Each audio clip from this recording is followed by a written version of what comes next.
Welcome back, everyone. A resource to help seniors dealing with memory loss and to help their families as well is expanding after only months of opening. The Center for Memory Management is adding to its staff to help serve more clients. We're joined now by Carolyn Pointer-Neal, the president of Elder Advocates, Dr. Jeffrey Greenwood, the new supervising psychiatrist, and nurse practitioner Jean Pickett. Thank you all for being here, and congratulations after such a few months to expand. That's a great thing to happen. And Carolyn, let's start with you. Give us the idea behind the Center for Memory Management. What's the whole goal of this? You know, we understand that families of memory loss, and that's everything from all types of dementia, including Alzheimer's, are really traumatized by this disease. They need a support system as well as the clinical management. And so what we strive to do is to provide both of those things under one roof.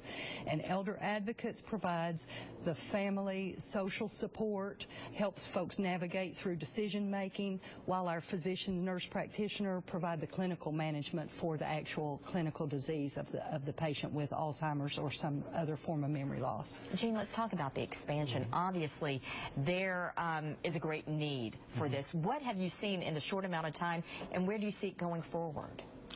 Well, there has been a big need, particularly within the community, for us going out to different facilities. And so recently, I have been able to secure a second nurse practitioner to assist me in doing that. So I'm very excited to have her on board. And also, secondly, asking Dr. Greenwood to come on board as a physician supervisor to help direct me in that nurse practitioner in providing care to these residents. So just having this staff available for the patients. And Dr. Greenwood, let's talk about some of the services that are provided to those clients. Well, in looking at the geriatric population and early dementia or more advanced dementia, there are a lot of other factors that are involved. Health issues that weigh in, many of those, from cardiovascular to cerebrovascular to diabetes and so on.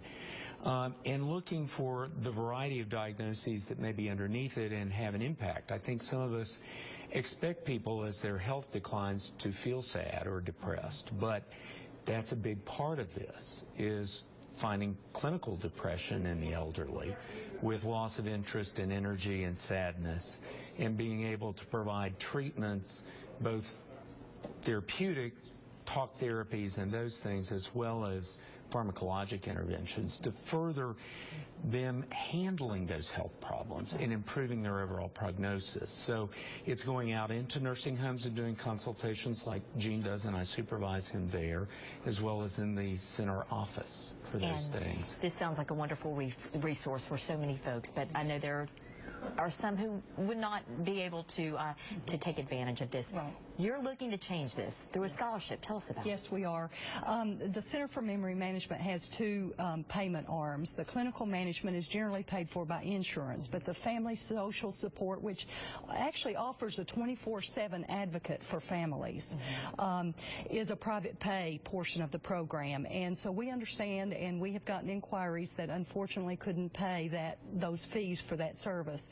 So we have begun a scholarship program. Our first contribution was given by the Outpatient Diagnostic Center of Knoxville, and we are beginning that fund, and we hope to build on it, make it an actual nonprofit foundation, so that an independent committee can actually review and award scholarships through those monies and those dollars. We have just a few seconds. Remind us where the center is located. We are at 2620 Mineral Springs Avenue. All right.